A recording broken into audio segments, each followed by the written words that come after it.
It's not a relationship when you can't tell the other person the truth. It's not a relationship when you're scared to raise something that's bothering you because you already know how they're going to react. One of the biggest reasons relationships fall apart isn't because people stop loving each other, it's because they stop being able to shape each other. Think about that.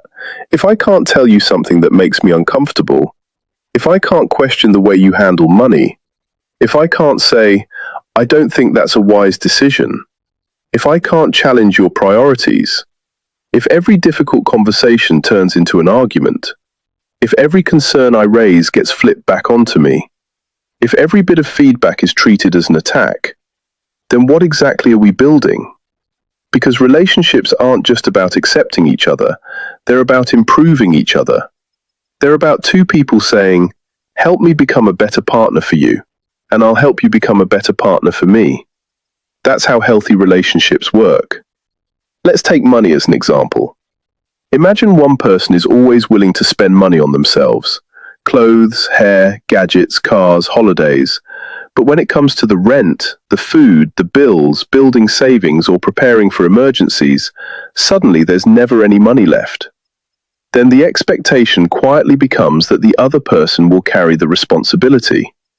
That's not just a money problem, it's a priorities problem. And if I can't sit you down and say, I don't think this is fair, without you exploding, shutting down, blaming me, or making me regret bringing it up, then we're no longer solving problems together, we're just avoiding them. A mature partner doesn't have to agree with every criticism, but they should be mature enough to hear it.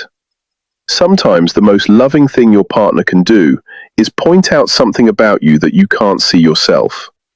If your first reaction is always to become defensive, if you can't ever say, I hadn't thought about it like that, if you can't ever thank someone for having the courage to raise something difficult, you're making growth impossible. Every successful long-term relationship is constantly shaping itself. Both people are learning each other. Both people are adjusting. Both people are making sacrifices. Both people are saying, I can do better. Because love without correction eventually becomes resentment. Love without accountability becomes entitlement. And love without growth eventually becomes convenience. So let me say it again. It's not a relationship when one person has to stay silent just to keep the peace. It's not a relationship when honesty comes with a punishment. It's not a relationship when feedback is forbidden. Because if two people can't shape each other, eventually, life will shape them apart.